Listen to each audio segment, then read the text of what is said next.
Ciclos de Teología con la Uniagustiniana.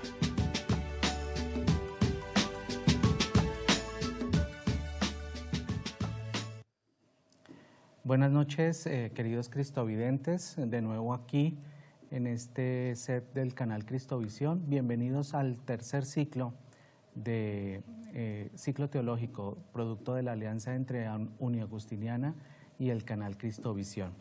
Hoy vamos a continuar de manera muy rápida, vamos a introducir un poco el tema con un resumen lo más rápido que podamos porque estamos sobre el tiempo, ya hemos pasado 10 minutos de la hora exacta de inicio y no queremos quitarle tiempo al desarrollo del tema o para el desarrollo del tema del profesor. Recordemos que estamos en este tercer ciclo teológico, previamente tuvimos 2 ciclos, el primero de ellos relacionado con teología y neurociencias, nos acompañó el profesor Vicente Valenzuela del programa de teología de la Uniagustiniana. El segundo ciclo nos acompañó el padre Fray Jaime Iván Sánchez con bioética y aborto. El tercer ciclo nos acompaña el profesor Ashraf Abdelmalak tratando de desarrollar el tema, la visión, la novedad cristiana de Dios, del concepto de Dios.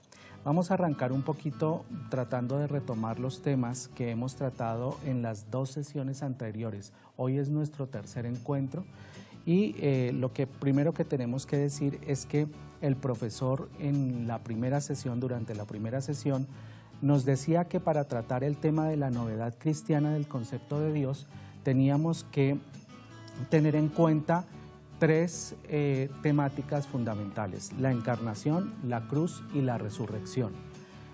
Estas 3 temáticas fundamentales nos obligaban a pasar primero por 3 premisas para entrar de lleno en el tema. Estas 3 premisas, estos 3 puntos de partida, podíamos básicamente resumirlos en 2 o fueron resumidos en 2, y el primero era una aproximación al concepto de la cristología como tratado de la teología, en el que se tratan precisamente estos 3 temas o estas 3 temáticas que nos ayudan a desarrollar el tema de la novedad cristiana del concepto de Dios. Y, repito, la encarnación, la cruz y la resurrección.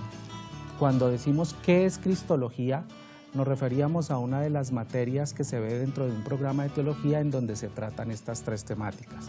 La segunda premisa es la cuestión de Jesús en nuestros días, y el profesor Ashraf nos decía, dentro de la riqueza de su planteamiento, que dentro de esta cuestión era imposible evitar el tema del Jesús histórico y el Cristo de la fe como parte de los requisitos para poder acercarnos a cualquier tema de la cristología contemporánea.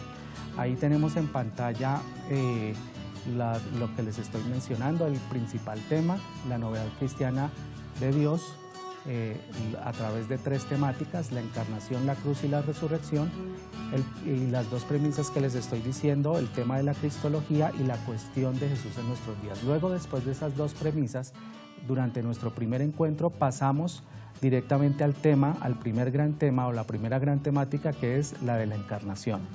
Hablamos de 3 sentidos en los que se comprende o se puede hablar de la encarnación: el sentido literal, el sentido metafórico y el sentido pluralista. Decíamos, después de tratar esto, que la doctrina de la Iglesia Católica asume como parte de sus confesiones de fe o de sus afirmaciones de fe el sentido literal. Luego pasábamos a cuál sería la posibilidad para hablar de la encarnación, y en este sentido, o en este segundo punto del tema de la encarnación, decíamos que, por favor, dejamos de nuevo la imagen. Decíamos que para hablar, o la posibilidad para hablar de la encarnación, siempre dependía de las ideas del concepto que tuviéramos, del concepto de hombre, y de las ideas que tuviéramos del concepto de Dios. Luego pasábamos al tema de la realidad del Dios hecho hombre, y allí planteábamos las características de este fenómeno que se aparece ante nosotros como el Dios encarnado. Luego pasábamos al motivo de la encarnación, y el motivo de la encarnación era la redención y la deificación del ser humano. para lograr alcanzar este planteamiento primero y general sobre la encarnación. En nuestro segundo encuentro pasábamos al tema de la cruz.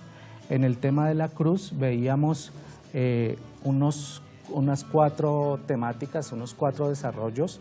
El primero nos preguntábamos si era un hecho histórico.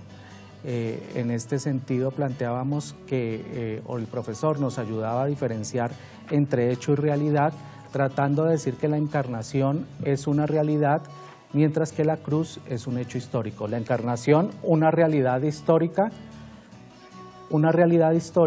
y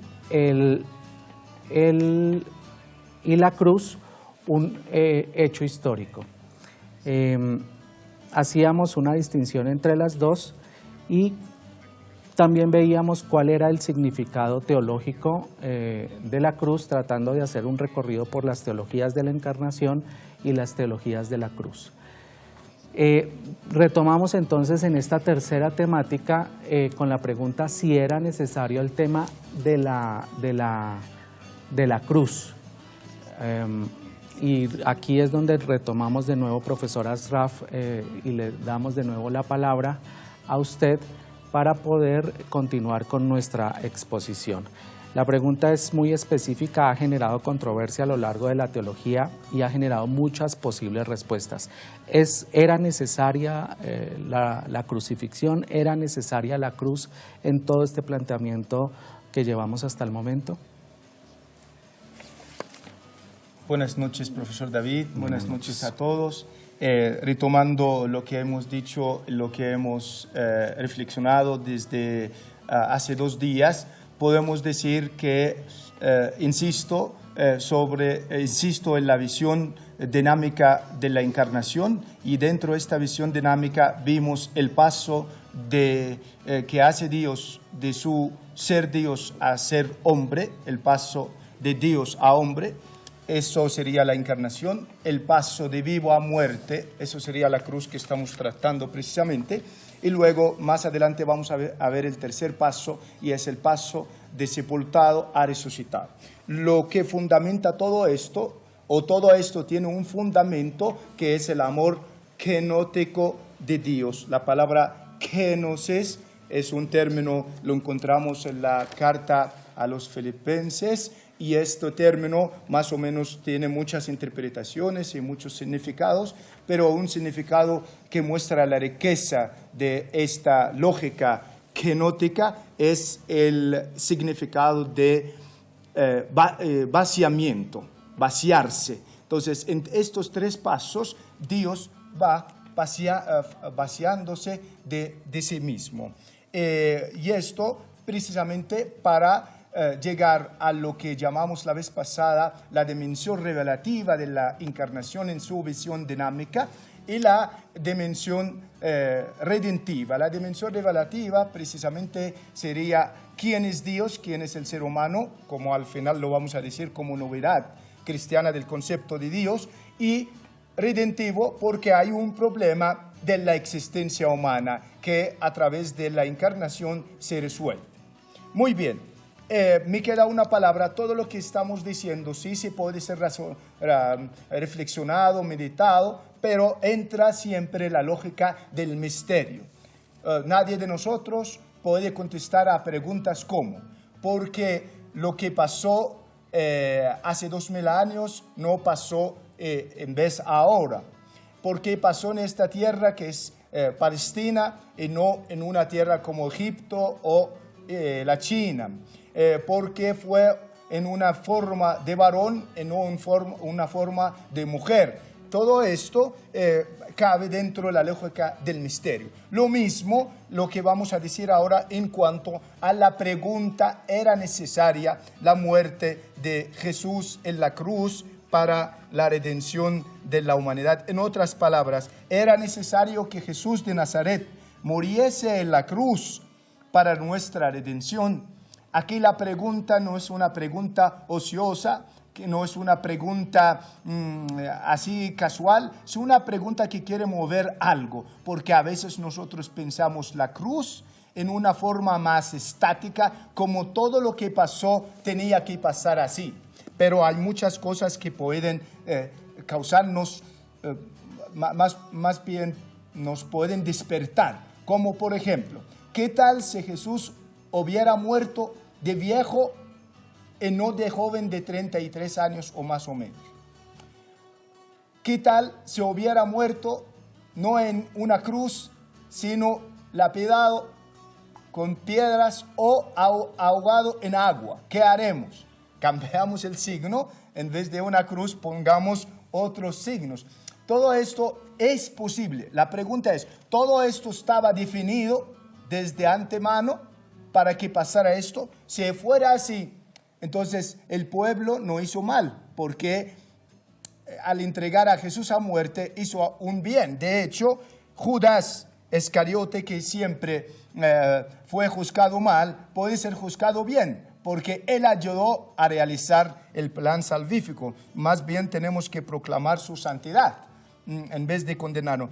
El punto es, para no prolongar mucho la pregunta, lo que quiero presentar es una tesis que presenta el teólogo Romano Guardini, que es un teólogo ítalo-alemán, nació en Italia, vivió, enseñó y murió en Alemania. Y para conocerlo mejor, Ratzinger tiene que ver con este teólogo. El Papa Francisco mismo, cuando fue a Alemania para hacer su doctorado, quería hacer su doctorado sobre este teólogo. Este teólogo tiene mucha actualidad, no solamente para el cristianismo, y tiene muchos campos. Él murió en el año 1968.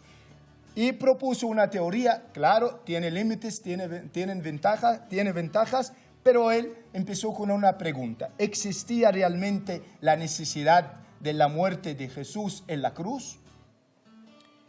¿Era forzoso que el mundo se cerrara como una muralla de tinieblas y no quisiera admitir la cruz? La luz. Era forzoso que al llegar al cumplimiento ese pueblo, el pueblo judío, se cerrara y diera muerte al Mesías venido como un blasfemo. La pregunta hacia dónde va, hacia que era necesaria la muerte de Jesús en la cruz. En todo caso, Jesús se hizo mortal con la encarnación. Así habría podido morir en distintas formas. ¿Por qué la forma de la cruz? ¿Por qué la forma violenta? La tesis que presenta el teólogo Romano Guardini consiste en lo siguiente.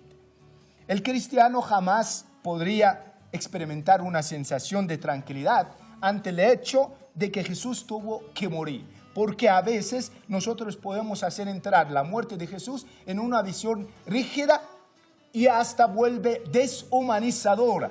En vez la cruz tiene una lógica humanizadora, no una lógica deshumanizadora. Podemos deshumanizar la cruz y vamos a destruir todo lo que está en la cruz. Lo que propone Guardini en palabras sencillas es la redención, es decir, recordamos lo que dijimos ayer. La cruz es un hecho histórico. De la cruz nos viene una salvación. La pregunta es, ¿esta salvación necesariamente tenía que venir por violencia? ¿Realmente la sangre en sí, el dolor en sí, el que salva al ser humano? Guardini no estaría de acuerdo en eso. ¿Por qué? Propone dos formas de la redención. Una forma pacífica y una forma violenta. La primera era posible si fuera aceptada y no habría necesidad de la segunda, que es la violenta. Pero precisamente porque la primera no fue posible, entró en camino o entró en escena la segunda, la violenta. La primera, ¿cómo habría podido realizarse? La forma pacífica, que a través de la predicación de Jesús, a través de lo que hacía Jesús, habría llegado el reino de Dios en los corazones de los seres humanos en forma pacífica, sin ir a la forma violenta. Y esto es razonable. ¿Qué tal si la predicación de Jesús fue aceptada? ¿qué tal si la predicación de Jesús habría sido acogida? ¿Habría podido realizarse la redención o no?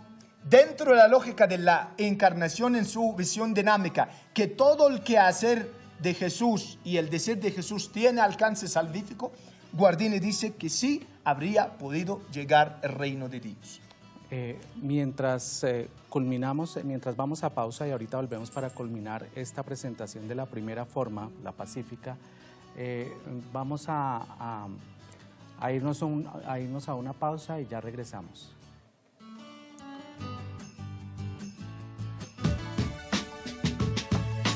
Ya regresamos con Ciclos de Teología con la Uniagustiniana.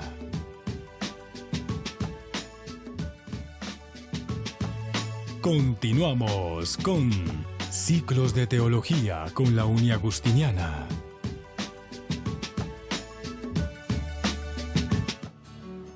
Bienvenidos de nuevo al set de Cristovisión, del canal Cristovisión, en este tercer ciclo teológico Alianza Uniagustiniana Canal Cristovisión.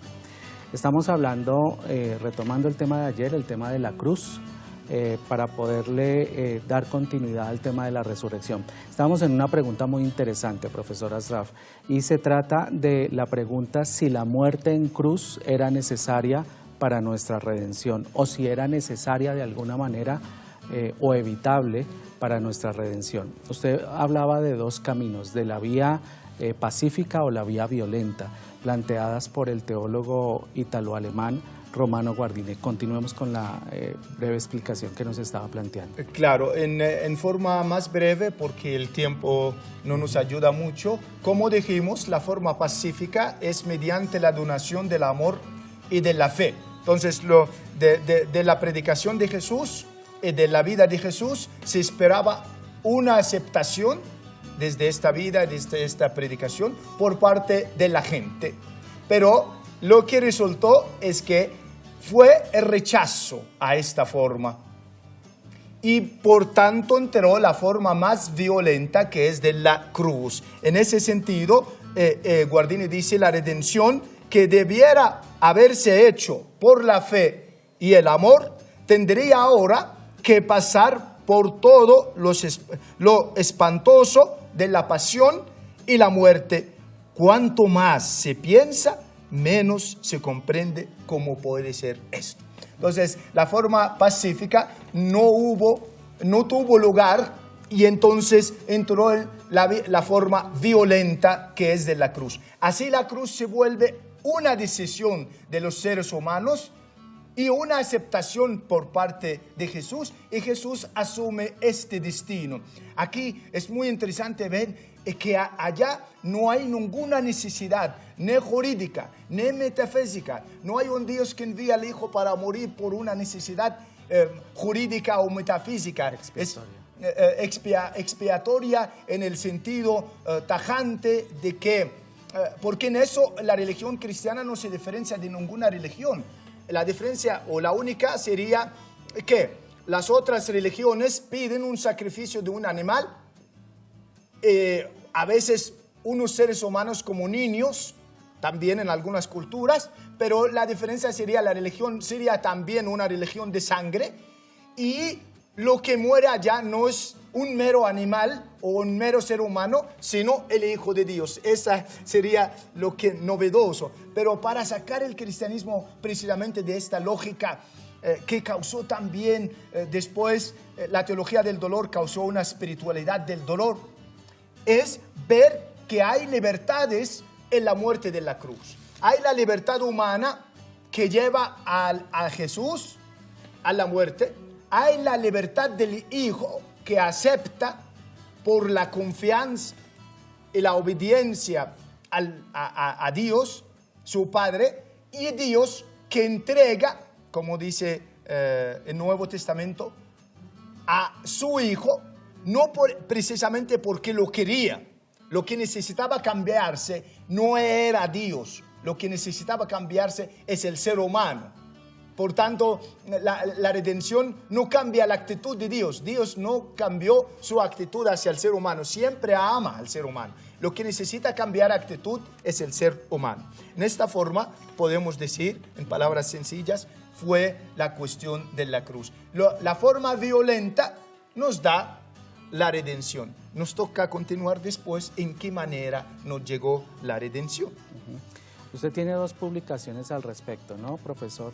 Y podríamos mencionarlas brevemente para que quienes estén interesados en profundizar un poco sobre estas temáticas, ya que el tiempo no nos da.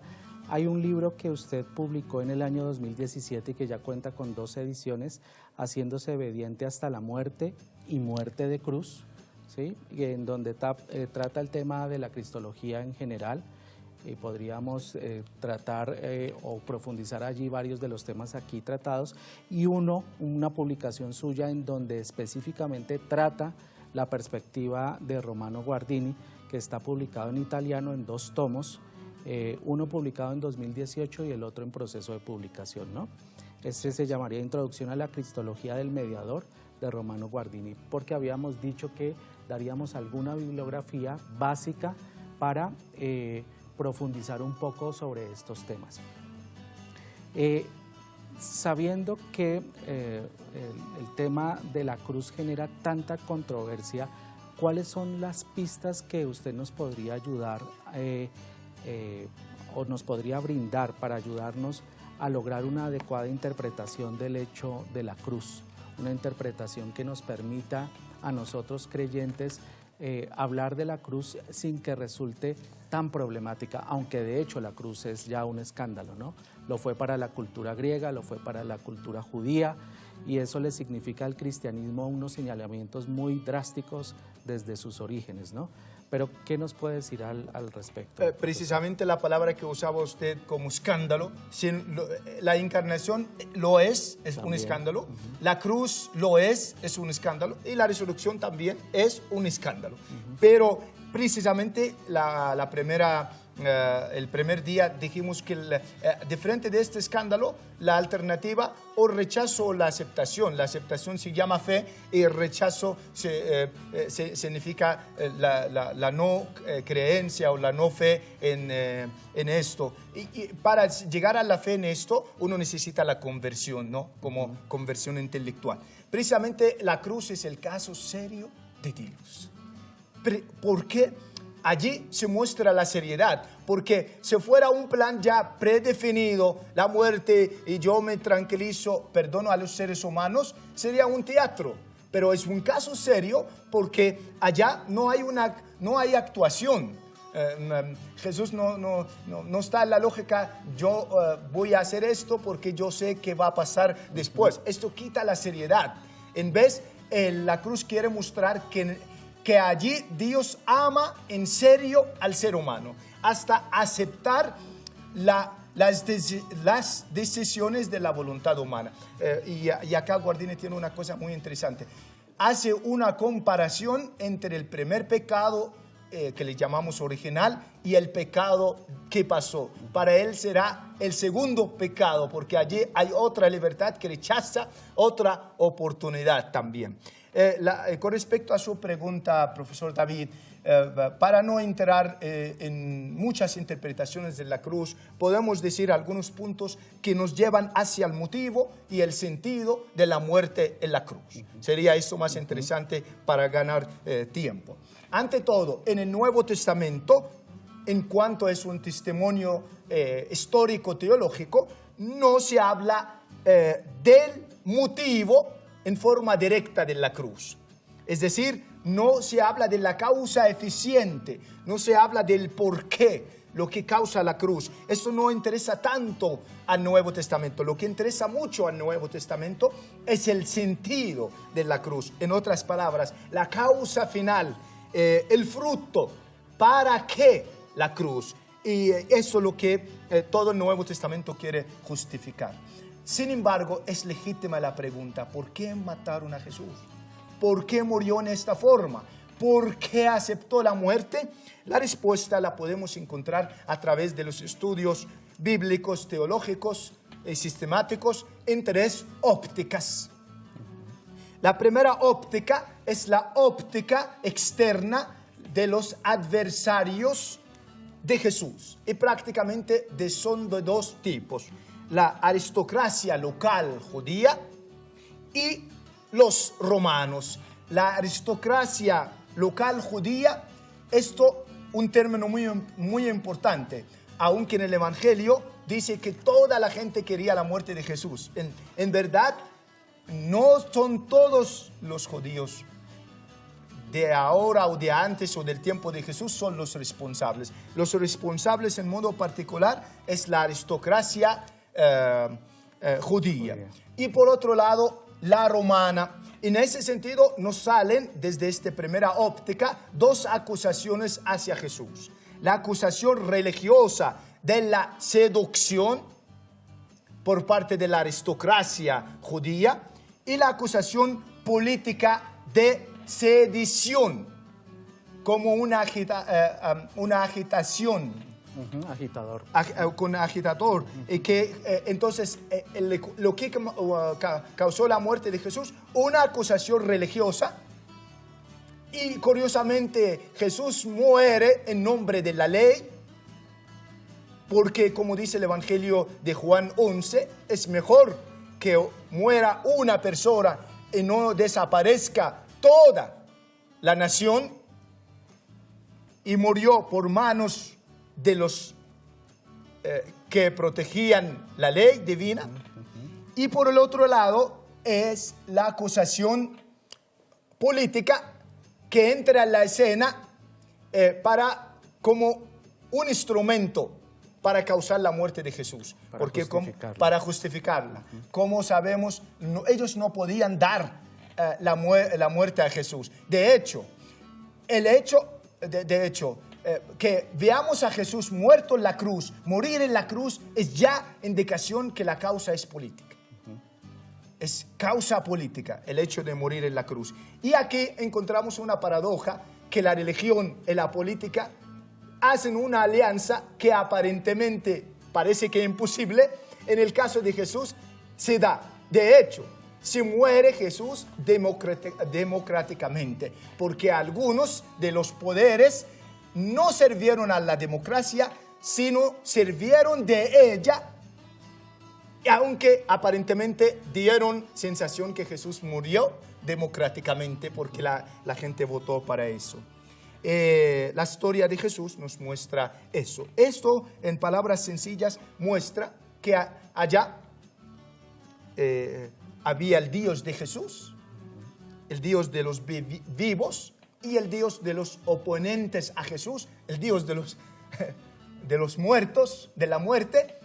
Y en el caso de Jesús se ve el rechazo del Dios viviente de Jesús y aceptar el Dios de la muerte por estas dos acusaciones. Esto en breve la primera óptica. Pero la primera óptica no es suficiente, porque la primera óptica nos da más bien por qué lo mataron y por qué murió en esta forma. Nos queda por qué Jesús mismo murió, aceptó esta, porque había la posibilidad, o habría sido la posibilidad de escapar. Y muchos hacen acá la comparación entre Sócrates y Jesús, que los dos tenían la posibilidad también de escapar. Aquí entramos en una pregunta muy difícil, bíblicamente, teológicamente y psicológicamente, porque es algo que es muy íntimo, porque la pregunta es, ¿cómo entendió y vivió Jesús su propia muerte? ¿Cómo alcanzamos a esto? Hay muchos autores que nos dan una indicación, como por ejemplo, y allá entra ya la palabra clave del discurso de lo que estamos diciendo. Si Jesús entendió su vida como servicio, parece lógico que entendemos que su muerte también fue en la lógica del servicio.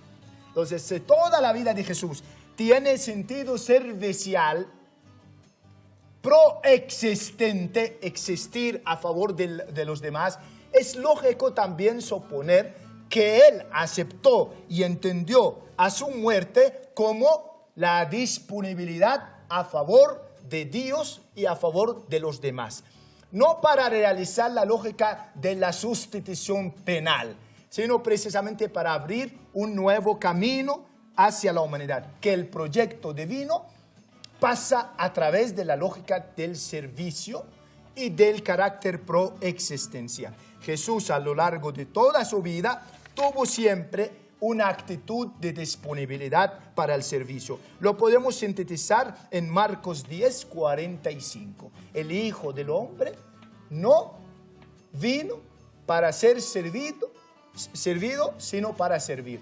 Yo sé que hay discusiones al respecto de este versículo, pero precisamente en eso también hay hay una indicación de la lógica servicial de Jesús. La otra por máxima es la última cena, cuando se da este cuerpo, esta sangre, pro nobis, a favor de nosotros, el morir a favor de nosotros. La cruz expresa así, desde la óptica de Jesús, la segunda óptica, una proexistencia. ¿Qué es la proexistencia?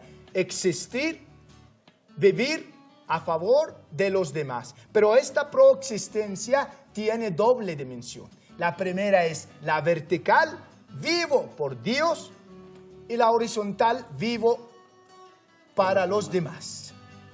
Y en otras palabras, esta es la pasión de toda la vida de Jesús. Una pasión para los demás, una pasión para Dios, y la podemos sintetizar como la pasión para el reino de Dios, que culmina en la pasión del Viernes Santo, porque no es suficiente pensar directamente la pasión de la cruz del Viernes Santo y punto, como un punto culminante. Hay que verlo a lo largo de la vida de Jesús. Toda la vida de Jesús era una pasión en el sentido de una orientación hacia Dios y hacia los demás. Y en estas dos actitudes, una religiosa, una social, se sintetiza todo el Evangelio y se sintetiza toda la vida de Jesús. Es decir, que en esta segunda óptica, antes de irnos a pausa, profesor, en esta segunda óptica, la cruz puede ser interpretada como una confirmación de la vida histórica de Jesús. ¿Sí? De la lógica, una consecuencia lógica de la opción fundamental que él hizo a lo largo de su vida. Exacto, de estar para Dios y para los demás. Y esto es el nuevo proyecto de la nueva humanidad. Exacto, en este sentido la cruz aparece necesaria, ¿no? Necesaria en el sentido de que era consecuente con la opción fundamental de Jesús por Dios y por el proyecto del reino, ¿no? Exacto. En ese sentido podría entenderse algo como una necesidad de la cruz, entendiéndola desde la vida histórica. Después de la cruz, no antes, porque si la pienso necesaria antes que pasara, es como una necesidad metafísica jurídica. Una predestinación. Pero necesidad como de las circunstancias, no una necesidad por un decreto divino que está dado a Jesús. En ese sentido, lo que estaba diciendo usted, la muerte de Jesús fue una consecuencia de su obrar. Exacto. Mientras seguimos profundizando en estos asuntos tan interesantes que nos plantea el profesor Ashraf, vamos a una pausa y ya regresamos para continuar con esta conversación en torno a la cruz.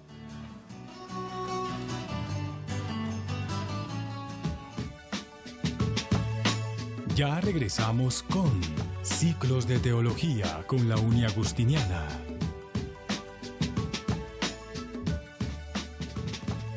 Continuamos con Ciclos de Teología con la Uni Agustiniana. Bienvenidos de nuevo al set de Cristovisión. Profesor, continuemos con el tema y pasemos rápidamente a la tercera óptica de la que estamos hablando, como pistas posibles para interpretar el hecho de la cruz. Entonces, la primera óptica era la de los adversarios, y la segunda era la de Jesús, y en ella se sintetiza prácticamente las dos actitudes que caracterizaron la vida de Jesús: una actitud religiosa, su relación con Dios; una actitud social, que su relación con los demás. Y en esto se sintetiza el Evangelio en los dos mandamientos: amar al Dios y amar al prójimo. Entonces, le centramos en la tercera. Podemos decir, desde la profesión de fe del cristianismo, que parte del Nuevo Testamento, especialmente de la teología paulina, el cristianismo ve en esta forma de muerte una redención. Claro está que en el Nuevo Testamento hay muchas formas de interpretación de la muerte de Jesús. Algunos textos lo interpretan como la muerte del profeta y otros como la muerte del justo, inocente, y como la muerte del siervo de Yahvé y como la muerte del Mesías. Hay muchas interpretaciones, pero claro que el Nuevo Testamento ve un alcance salvífico en la muerte de Jesús. Esto es lo que va a hacer la profesión cristiana al respecto. Y Pablo hace una novedad porque cambia la noción de sacrificio. Y esto lo dice muy bien Gerd Theissen en su libro sobre el Jesús histórico. Dice que Pablo cambia la noción de sacrificio a propósito de la muerte de Jesús, lo cual allí tiene lugar un doble cambio revolucionario. Porque el primero, en primer lugar, es Dios y no el hombre el que presenta el sacrificio, que ofrece el sacrificio, pero también para el ser humano cambia su actitud. Esto sería el primer cambio. El segundo cambio es el hombre y no Dios que tiene que cambiar su actitud.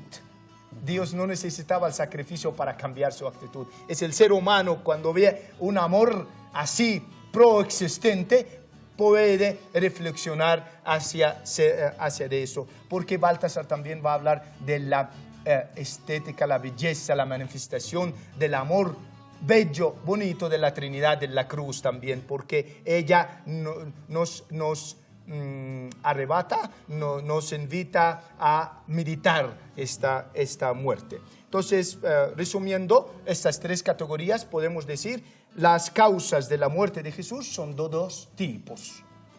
Unas causas categoriales históricas que dan respuesta a la pregunta por qué lo mataron y por qué murió en esta forma y no en otra forma.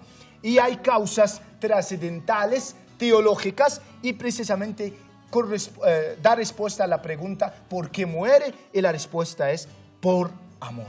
Y el amor de Dios hacia la humanidad. ¿Por qué? Un Dios incapaz de sufrir sería un Dios incapaz de amar al ser humano.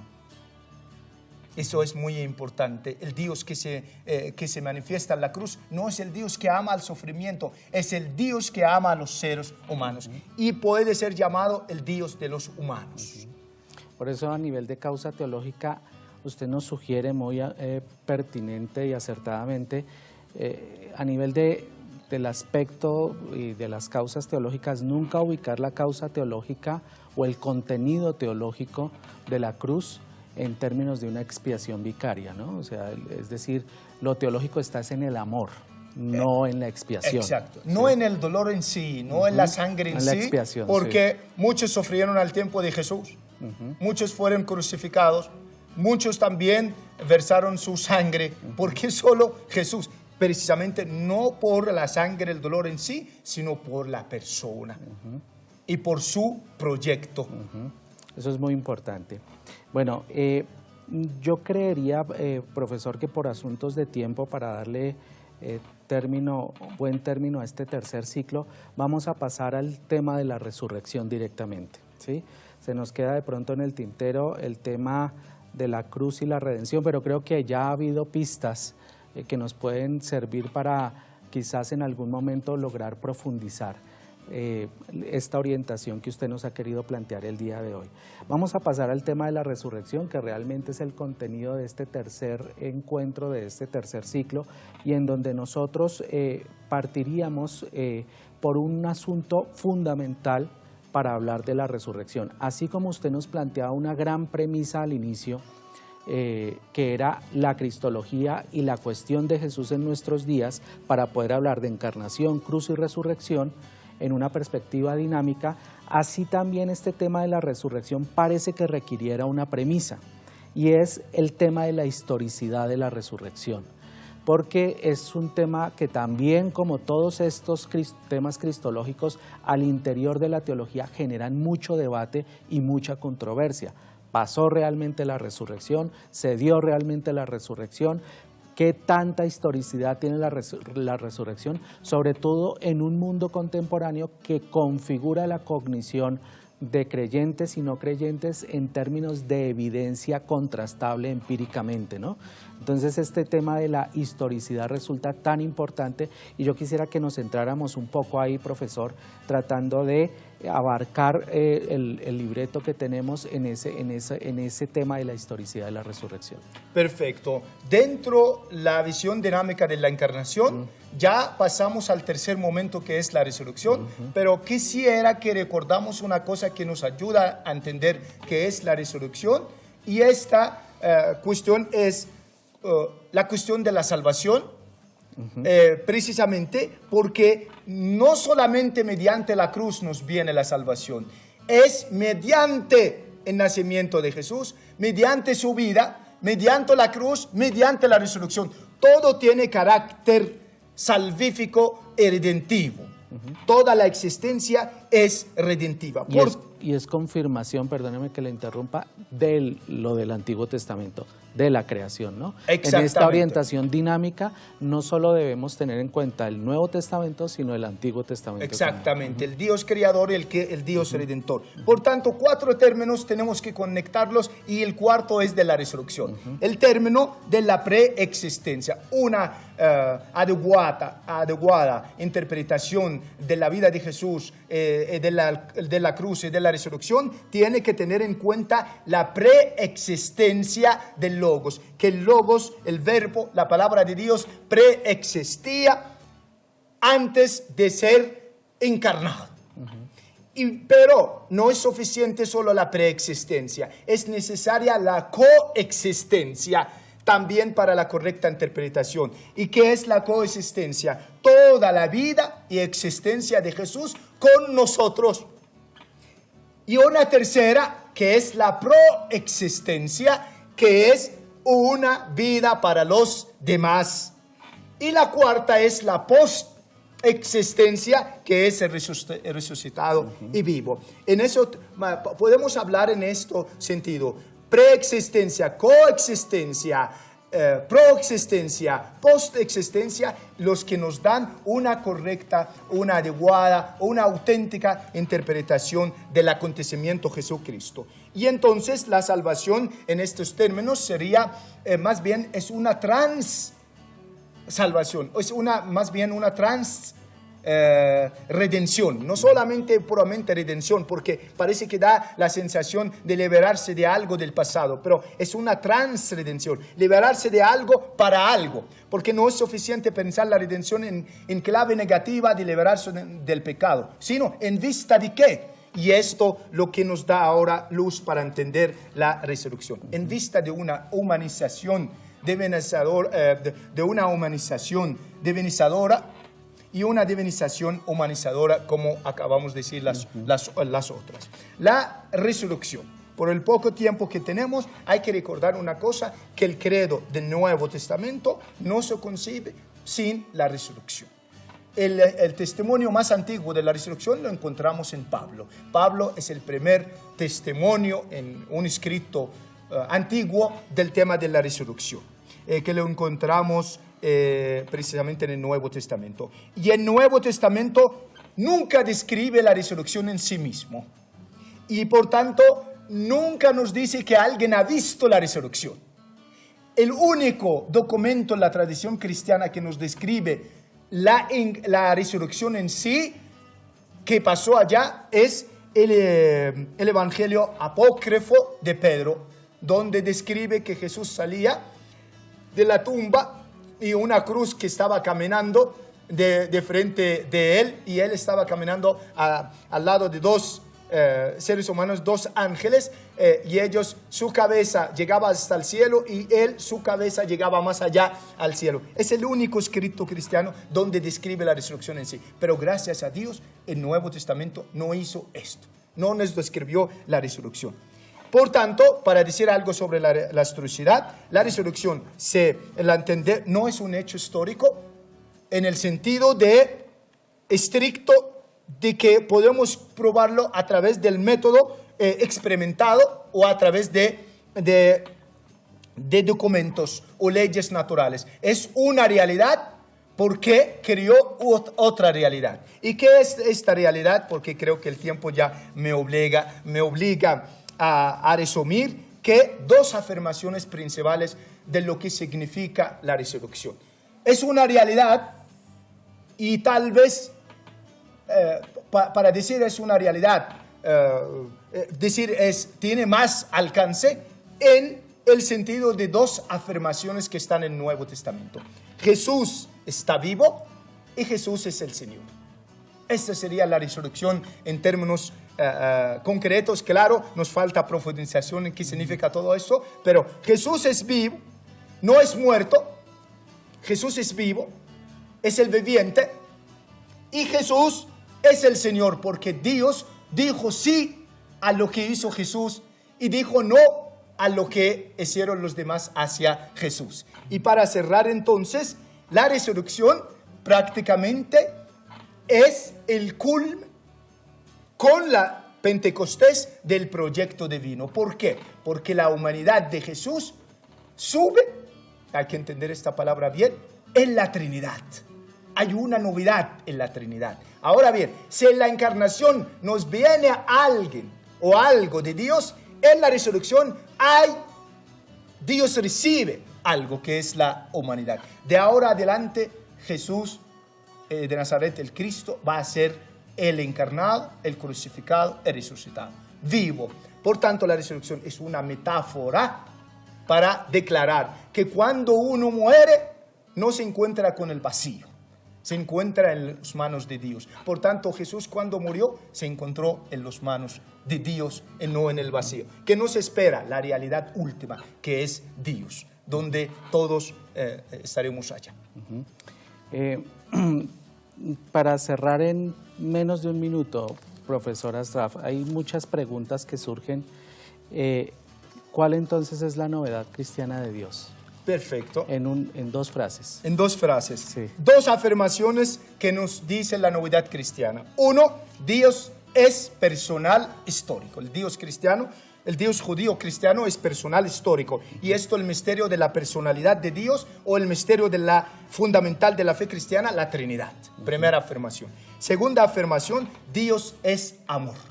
Y el misterio de que Dios ama al ser humano.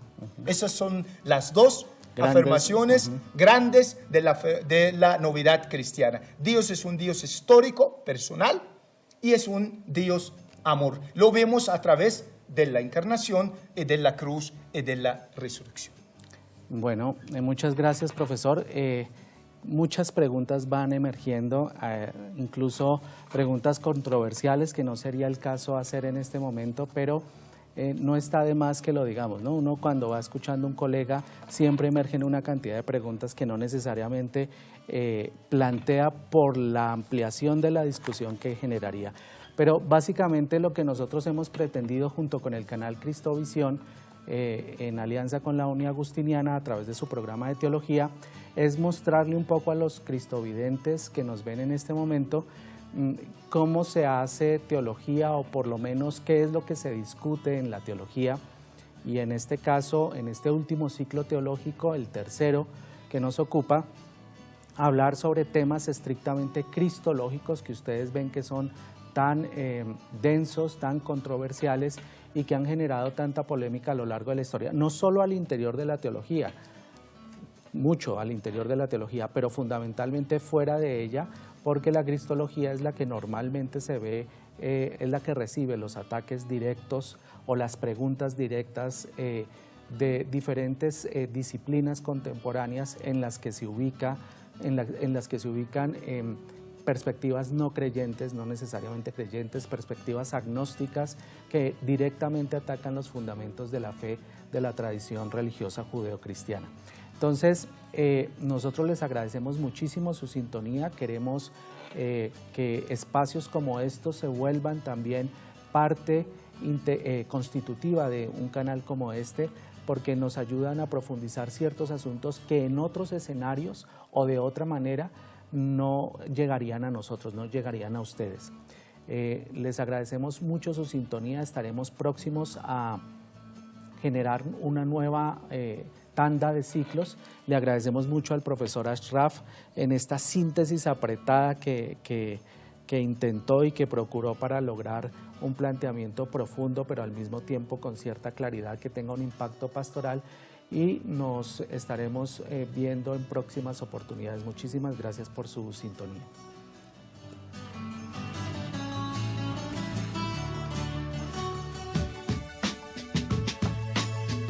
Ciclos de Teología con la Uni Agustiniana.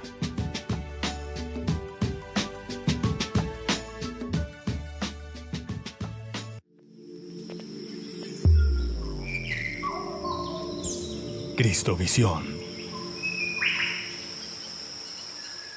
Amigo Cristovidente, ¿quieres llevarte a tu casa este lienzo de la Virgen de Guadalupe? ¡Sencillo! Debes estar pendiente este jueves 12 de diciembre de los programas Entre Amigos, Pásala Bien y el Santo Rosario, y descifrar las palabras claves que daremos en directo. Llámanos al 747-0710 desde las 8 de la noche y haz parte del homenaje musical a la Virgen.